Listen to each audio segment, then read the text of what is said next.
प्यारे बच्चों और मित्रों नमस्कार। हायर मैथमेटिक्स के इस वीडियो लेक्चर में मैं आपका स्वागत करता हूं और आज के इस वीडियो लेक्चर में हम लोग कॉम्प्लेक्स एनालिसिस में थोड़ा और आगे बढ़ेंगे। पिछले वीडियो लेक्चर में हम लोगों ने कॉम्प्लेक्स एनालिसिस में कॉम्प्लेक्स लाइन इंटीग्रल के ऊपर काफ़ी डिटेल चर्चा करी थी और वहाँ पर हम लोगों ने ये समझा था कि किस तरह से किसी भी कॉम्प्लेक्स इंटीग्रल को, कॉम्प्लेक्स लाइन इंटीग्रल को कैसे सॉल्व किया जाएगा और उसमें आगे बढ़ा जाएगा। ठीक है ना। नाउ अब थोड़ा सा और आगे बढ़ते हैं और आज हम लोग एक नए टॉपिक की ओर जाएंगे जिसका नाम है कॉशीज थ्योरम। ये कॉशीज थ्योरम जो है ये कॉम्प्लेक्स इंटीग्रल का ही एक पार्ट है और कहीं ना कहीं पर ये आपको कुछ खास तरह के इंटीग्रल को पहचानना और उनको सॉल्व करने में मदद करेगा। ध्यान दीजिएगा कि हम लोग अब कंटूर इंटीग्रेशन की ओर बढ़ रहे हैं। अब आपके सामने एक नया प्रश्न आ गया कि ये कंटूर इंटीग्रेशन क्या होता है, तो मैं उसकी पहले एक पृष्ठभूमि बना देता हूं। वास्तव में जब हम कोई भी इंटीग्रेशन, कॉम्प्लेक्स इंटीग्रेशन किसी क्लोज्ड कर्व के अराउंड करते हैं तो उसको कंटूर इंटीग्रेशन कहा जाता है सामान्यतः। अब हम लोग यही करने वाले हैं। अब हम लोग क्लोज्ड कर्व के अलोंग इंटीग्रेशन करने वाले हैं। तो अब अगर क्लोज कर्व होगा तो वो ट्राइंगल हो सकता है, वो सर्कल हो सकता है, वो रेक्टेंगल हो सकता है, वो स्क्वायर हो सकता है, वो कुछ और भी हो सकता है। ठीक है ना। वो हो सकता है कि एनीथिंग एल्स जिसकी भी एक्सप्रेशन बनाई जा सकती है वो आपको इस तरह के क्लोज कर्व दिए जाएंगे। ठीक है ना। अब क्लोज्ड कर्व को एक्सप्रेस करने का एक खास तरीका और आप लोगों को मिलने वाला है। क्या मिलने वाला है उसको जरा समझिएगा। जैसे यहां पर मैं आपको थोड़ा सा पहले समझा देता हूं ताकि आप लोगों को थोड़ी सी क्लियरिटी रहे, है ना। जैसे modulus of z is equals to, अगर कहीं पर लिखा हुआ है 4, तो आपको पहले ये समझना पड़ेगा कि कॉम्प्लेक्स प्लेन पर modulus of z is equals to 4 क्या है। अगर देखा जाए तो ये उन सभी पॉइंट्स का कलेक्शन है जिनका की ओरिजिन से डिस्टेंस जो है वो 4 है। सिंपल सी बात है, या जिनका मॉड्यूलस वैल्यू जो है वो 4 है, आप ऐसा भी कह सकते हैं। लेकिन अगर इसको हम सिंप्लीफाई करें, जैसे मॉड्यूलस ऑफ z की वैल्यू होती है under root of X square plus Y square और ये इज इक्वल्स टू में 4 है, तो इसका मतलब ये हो गया कि X square plus Y square is equals to 4 का स्क्वायर। ये है modulus of z is equals to 4 का मतलब। तो ये वास्तव में है क्या? वास्तव में ये एक सर्कल है, राइट, जिसका सेंटर जो है वो 0 0 है और जो रेडियस है वो है 4।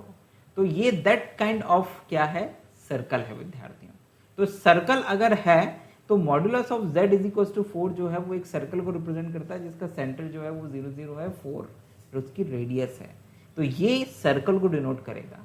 अगर कहीं पर भी आपको, जैसे मान लीजिए modulus of z minus 1 is equal to 2 लिखा हुआ है, तो ये किसको डिनोट करेगा? तो ये भी एक सर्कल को डिनोट करेगा विद्यार्थियों। लेकिन ये कैसा सर्कल होगा? ये एक ऐसा सर्कल होगा जिसका सेंटर होगा 1 0 और रेडियस जो है वो होगी 2। बहुत सिंपल सी बात है, जो भी राइट साइड में लिखा है मॉड्यूलस के इक्वल में वो उसका रेडियस है। तो यहाँ पर 4 रेडियस था, यहाँ पर 2 रेडियस होगा, लेकिन सेंटर क्या हो गया 1 0। अगर आप इसको सिंप्लीफाई करेंगे ना तो ये ऐसी इक्वेशन बनेगी, x माइनस 1 का whole square plus Y square is equals to 2 का स्क्वायर। तो ये एक स्टैंडर्ड इक्वेशन है सर्कल की जिसका सेंटर जो है वो 1 0 है और रेडियस 2 है।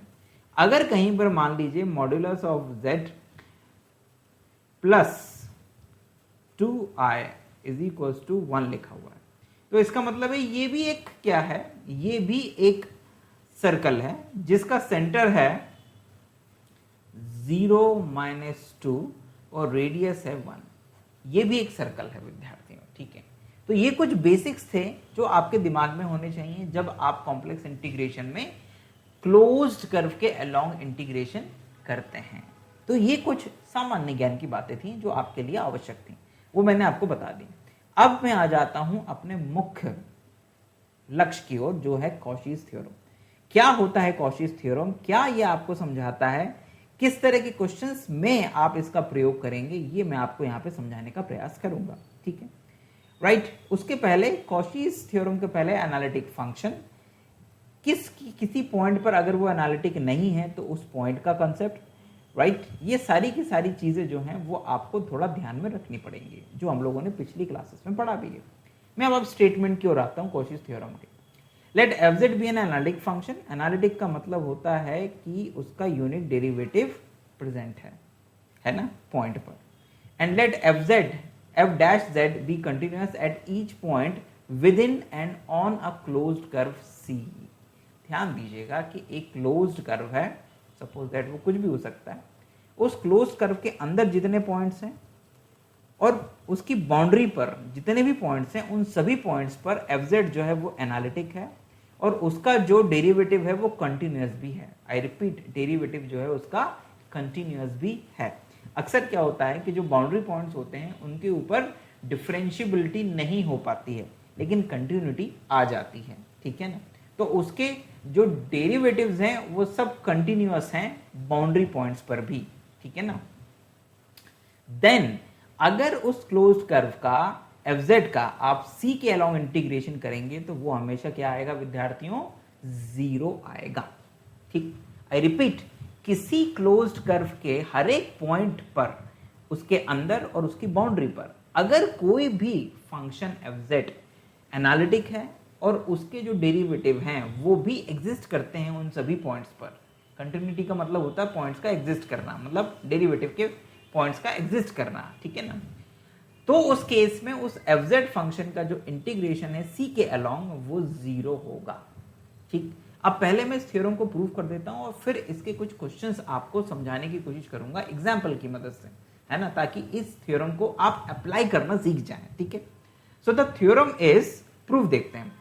Late D be the region enclosed by the curve C. मतलब इसको आपने डी कह दिया, ये अगर आपका सी है, ये आपका सी है, तो आपने उसको अंदर के पॉइंट्स और बाउंड्री को जो है वो डी कह दिया है, ठीक है। Now let F Z is equal to U plus I V, जो समानतापन मानते हैं, जेड बराबर X plus I Y, so that D Z is equal to D x plus I D Y, ये भी हम जानते हैं। तो भैया सी के अलोंग एफ जेड का इंटीग्रेशन अगर करेंगे तो u प्लस आई वी लिख दिया एफ जेड की जगह, डी जेड की जगह ये लिख दिया, दोनों का आपस में मल्टीप्लाई करा तो u D X minus V D Y, मतलब इन दोनों का जब आपस में मल्टीप्लाई करोगे तो इसमें रियल पार्ट वाला पार्ट आपने अलग कर दिया और इमेजिनरी पार्ट वाला पार्ट अलग कर दिया, है ना। मतलब u प्लस आई वी और d x plus iota d y को जब मल्टीप्लाई करोगे तो you will get u D x plus u D x plus iota u d y plus iota v d x और minus v i square minus 1 हो जाएगा तो it's we D Y.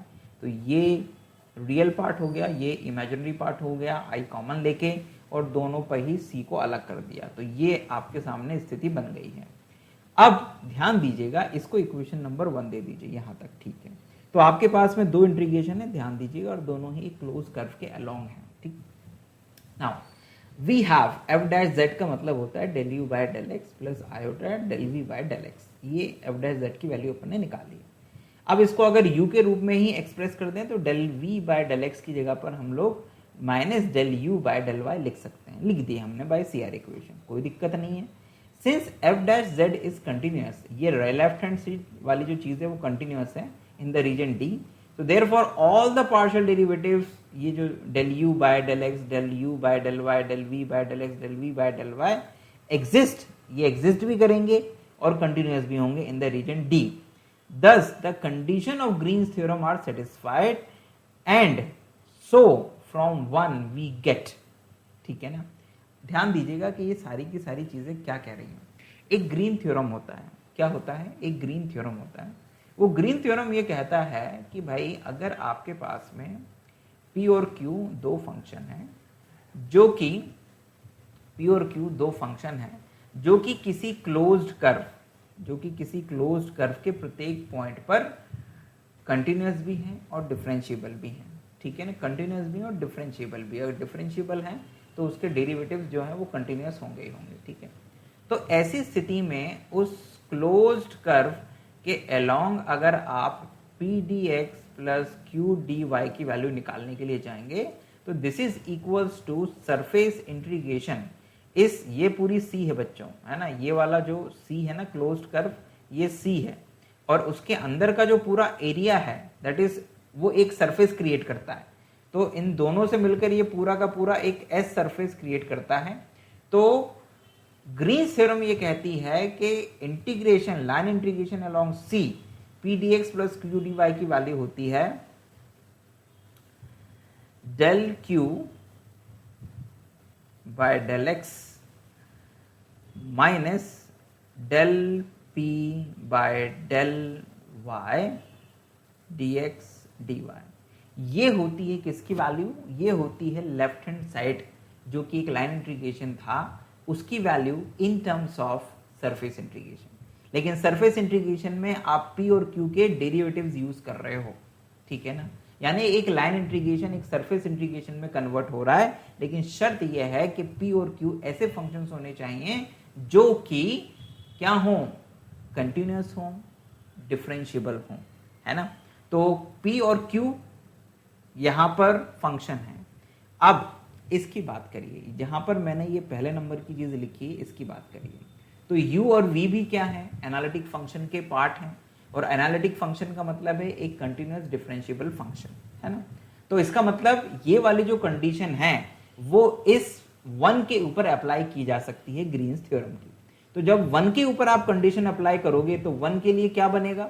1 के लिए बनेगा लेफ्ट हैंड साइड में तो integration C along सी f z d z आ गया, फिर डबल इंटीग्रेशन आ गया आपके पास में। अब इस 1 के ऊपर जब ग्रीन्स थ्योरम अप्लाई करोगे तो ये बनेगा minus del we by del x minus फिर del you by del y bracket close d x D Y. मतलब ये वाला जो काम, ये जो u है ये काम कर रहा है p का, और ये जो v है ये काम कर रहा है q का। मतलब अगर देखा जाए तो माइनस v काम कर रहा है q का। तो पहले के ऊपर ग्रीन्स थ्योरम लगाई तो आपके पास में ये चीज आ जाएगी। फिर दूसरे के ऊपर भी ग्रीन थ्योरम लगाइए बच्चों, दूसरे के ऊपर ग्रीन थ्योरम लगाएंगे तो ये काम करेगा आपका p का और ये वाला काम करेगा q का। तो आपके पास में बनेगा del u by del x minus del v by del y dx dy, ये आपने लगा दिया। तो ये दूसरे के ऊपर ग्रीन थ्योरम लगाएंगे तो आपके पास में ये वाली चीज आ जाएगी।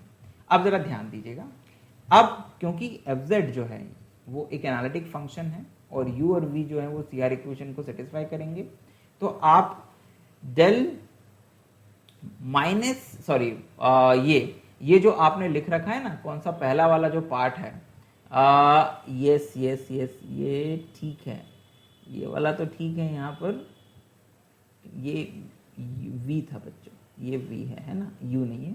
तो ये जो del u by del y है, कॉशी रीमान इक्वेशन क्या होती है? Del u by del x is equals to del v by del y, और del u by del y is equals to minus del v by del x। तो आप इन CR equation का use करिए। तो आप डेल u बाय, ये जो del u by del y लिखा हुआ है ना, इसकी जगह पर लिख सकते हैं minus del v by del x। तो आप जैसे ही लिखेंगे तो ये माइनस और माइनस क्या हो जाएगा, ये प्लस हो जाएगा। तो ये plus del v by del x आ गया, प्लस आयोटा, ठीक है। ऐसे ही क्या कहते हैं, आप यहाँ पर क्या कर दीजिए, ये del u by del x ठीक है, ये del v by del y जो है ना, ये del v by del y की जगह del u by del x कर दीजिए, तो ये आपके पास में आ जाएगा। ये दोनों कैंसिल हो जाएंगे, ये देखिए दोनों एक जैसे हैं, ये कैंसिल, ये दोनों भी एक जैसे हैं विथ नेगेटिव साइन, कैंसिल हो जाएगा, अल्टीमेटली 0 हो जाएगा। तो आप लोगों ने कॉशी थ्योरम को प्रूफ करा with the help of greens theorem. तो यहाँ पे इस इंटीग्रल की वैल्यू 0 आ गई, आपकी ये थ्योरम प्रूफ हो गई है। तो ये तो थ्योरम का प्रूफ हुआ बच्चों with the help of green theorem. ये पेपर में खासकर जो बीएससी के स्टूडेंट हैं या एमएससी के स्टूडेंट हैं उनके लिए ये थ्योरम स्टेट इन प्रूफ आ सकती है। तो प्रूफ आपको आना चाहिए। इंजीनियरिंग के जो बच्चे हैं या बीटेक वगैरह के जो बच्चे हैं उनको ये थ्योरम का प्रूफ सामान्यतः नहीं आता है, इसके क्वेश्चंस आ सकते हैं, ठीक है। अब इनके क्वेश्चंस को मैं आपको समझाने का प्रयास करता हूं, जिनको आप देख के ही समझ जाएंगे क्योंकि ये लॉलीपॉप थ्योरम है। जैसे मान लीजिए कि आपके पास में एक इंटीग्रल है, ऐसे इंटीग्रेशन c, यहां पे लिख दिया 2z स्क्वायर प्लस 3 और ये dz, और c को कह दिया कि भैया जो c है ना वो mod z is equals to 3 है, ठीक है। मतलब एक सर्कल है जिसकी रेडियस 3 है। तो अब अगर आप ध्यान से देखें कि आपको इंटीग्रेशन करना है एक सर्कल के अलोंग, फंक्शन है 2z स्क्वायर प्लस 3, ओके। अब जरा ध्यान दीजिएगा कि इसके ऊपर जरा फोकस करिए। एफ जो है वो क्या है, एक पॉलिनोमियल है, एक पॉलिनोमियल है ना, पॉलिनोमियल है। और पॉलिनोमियल जो होता है ना बच्चों, वो एनालिटिक होता है एट एवरी पॉइंट ऑफ सी। मतलब कॉम्प्लेक्स प्लेन के हर एक पॉइंट पे पॉलिनोमियल जो होता है वो एनालिटिक होता है। तो अब ये जो mod z is equal to 3 है, ये भी कॉम्प्लेक्स प्लेन पर ही है, एक सर्कल है। कैसा सर्कल है भैया, इसकी जो रेडियस है वो 3 है, ये 3 0 पॉइंट है, ये -3 0 पॉइंट है, ये 0 3 पॉइंट है, और ये -0 -3 पॉइंट है। मतलब इसके हर एक पॉइंट पर एनालिटिक है और इसकी बाउंड्री पर भी एनालिटिक है। कौन, 2z² + 3। तो इसका मतलब ये हो गया कि 2z² + 3 is analytic at every point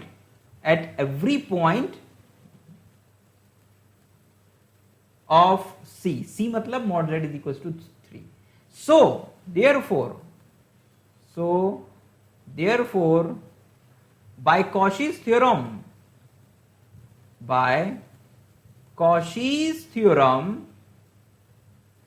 integration along C 2z² + 3 dz is equals to 0 हो जाएगा। बस इस तरह से आपको करना है।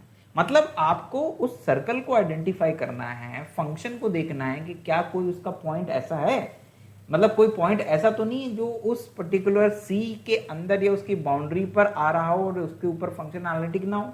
अगर ऐसा कोई पॉइंट नहीं मिलता है तो उसके अंदर उस पर्टिकुलर रीजन में तो फंक्शन का जो इंटीग्रल होगा वो 0 हो जाएगा। ठीक, ये तो ऐसा हो गया क्वेश्चन। अब एक और दूसरा क्वेश्चन लेता हूं। जैसे मान लीजिए बच्चों, एक और क्वेश्चन लेते हैं यहां पर।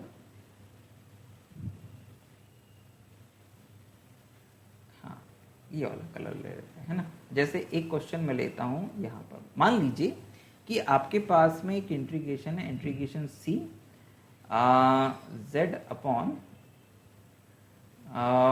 z² अपॉन z -2 dz, और modulus of z is equals to 1 पर आपको इंटीग्रेट करना है। मतलब जो c है वो modulus of z is equals to 1 है। तो लुक एट दिस, आपका फंक्शन क्या है, fz is equals to z² upon z -2। अगर मैं आपसे पूछूं कि ये जो फंक्शन fz है, क्या इसके लिए कोई ऐसा पॉइंट है जिसके ऊपर ये एनालिटिक ना हो, तो आप कहेंगे कि हाँ सर ये पॉलिनोमियल तो है नहीं है, और z² अपॉन z -2 है, तो मतलब नीचे वाला जो पॉइंट, ऊपर वाला तो हर पॉइंट के ऊपर क्या है, डिफरेंशिएबल और कंटिन्यूअस है, लेकिन नीचे वाला जो है वो z इज इक्वल्स टू 2 पर 0 हो जाएगा, नीचे वाली जो वैल्यू है। तो इसका मतलब ये हो गया कि z is equals to 2 is what, z is equals to 2 इज एक खास तरह का पॉइंट था ना, this is the singular point. Singular point वो पॉइंट होते हैं जिसके ऊपर फंक्शन एनालिटिक नहीं होता है। तो z इज इक्वल्स टू 2 जो है वो एक सिंगुलर पॉइंट है जिसके ऊपर फंक्शन fz एनालिटिक नहीं है। Singular point mean where the function is not analytic, simple. अब जो इस सर्कल पे आपको इंटीग्रेशन करना है, क्लोज कर, उसको जरा चेक करिए। तो भैया वो एक यूनिट सर्कल है जिसकी रेडियस है 1 और जिसका जो सेंटर है वो है 0 0। ठीक, अब z इज इक्वल टू 2, ये तो सर्कल हो गया। अब z इज इक्वल टू 2 जिसके ऊपर फंक्शन जो है वो एनालिटिक नहीं है, वो पॉइंट है कहां पर, तो आप कहेंगे कि सर वो point z is equal to 2 जो है वो रियल लाइन पर होगा, ये z इज इक्वल टू 2 यहां पर होगा। मैं आपसे पूछूं कि ये पॉइंट है जिसके ऊपर फंक्शन एनालिटिक नहीं है, और ये पॉइंट सर्कल जिसके अलोंग आपको इंटीग्रेशन करना है उस सर्कल के अंदर है कि बाहर है, तो आप कहेंगे सर ये तो बाहर है, सिंपल सी बात है। तो इसका मतलब ये हो गया कि सर्कल और सर्कल के अंदर ऐसा कोई भी पॉइंट नहीं है जिस पर फंक्शन एनालिटिक ना हो, अर्थात सी सर्कल और सर्कल के अंदर सभी पॉइंट्स पर फंक्शन एनालिटिक है। तो अगर आप इस circle mod z is equal to 1 पर इसको इंटीग्रेट करने के लिए जाएंगे तो integration along c z square z minus two d z की वैल्यू 0 आएगी। Where c is what, where c is mod z is equal to 1। Clear है? नाउ ये हो गया एक और क्वेश्चन। इसी तरह से अगर मान लो इसी क्वेश्चन में आपको, इसी क्वेश्चन में C जो है वो mod Z is equal to अगर 2 हो जाता या mod Z is equal to 3 हो जाता, तो भैया फिर ये जो सर्कल है इस सर्कल की बाउंड्री पर आ जाता Z is equal to 2 point, जिसके ऊपर फंक्शन एनालिटिक नहीं है, और इस सर्कल के तो अंदर ही आ जाता। मतलब इस सर्कल को प्लॉट करते तो वो Z इज इक्वल टू 2 यहां आ जाता, इस सर्कल को प्लॉट करते तो वो सर्कल के अंदर आ जाता। तो भैया फिर ऐसी स्थिति में इस इंटीग्रल का क्या होता? मतलब अगर ऐसा कोई सर्कल या ऐसा कोई कर्व हो जिसके अंदर आ जाए या बाउंड्री पर आ जाए वो पॉइंट जिस पर फंक्शन एनालिटिक नहीं है, तो भैया फिर इंटीग्रल, ये कॉची थ्योरम काम नहीं करेगा ना। फिर आपको नई चीज चाहिए। तो इस नई चीज का जो मतलब इस तरह की जो प्रॉब्लम्स आएंगे ना, उसका जवाब मिलेगा हमें कॉचीज इंटीग्रल फॉर्मूले में, जिसको हम लोग नेक्स्ट क्लास में करेंगे। ठीक है विद्यार्थियों, इसी क्वेश्चन का जवाब मतलब ऐसे प्रश्नों को हल करने के लिए कॉचीज इंटीग्रल फॉर्मूला काम आता है, तो उसे हम लोग नेक्स्ट क्लास में करेंगे। अब ऐसे कुछ एक क्वेश्चन और लेता हूं जो मुझे इस बुक में मिल गया था, जिस बुक का रेफरेंस में ले रहा हूं। इसमें कुछ एक खास तरह का क्वेश्चन था जिसमें आपको वेरीफाई करने को कहा था कॉचीज थ्योरम, और आपको एक फंक्शन दिया था z cube minus i z square minus 5z plus 2i, है ना, ये फंक्शन है, और C is the circle mod z minus 1 is equal to 2। मतलब एक ऐसा सर्कल है जिसकी जो रेडियस है वो 2 है, और जिसका जो सेंटर है वो है कितना 1 0, और रेडियस जो है वो है 2। मतलब इस सर्कल को अगर आप बनाएंगे तो ये कुछ ऐसा बनेगा। 1 0 सेंटर है, तो दिस इज योर सेंटर, ये सेंटर है, और रेडियस 2 है, मतलब यहाँ से 2 पॉइंट यूनिट इधर और यहाँ से 2 यूनिट इधर। तो जब आप इस सर्कल को बनाएंगे तो ये सर्कल कुछ ऐसा बनेगा, कुछ ऐसा। ठीक है ना? तो और ये जो फंक्शन है ये तो पॉलिनोमियल है, ठीक है ना, ये तो पॉलिनोमियल है, और पॉलिनोमियल तो पूरे कॉम्प्लेक्स प्लेन के ऊपर एनालिटिक होता है, तो फिर इस सर्कल की बिसाती क्या है?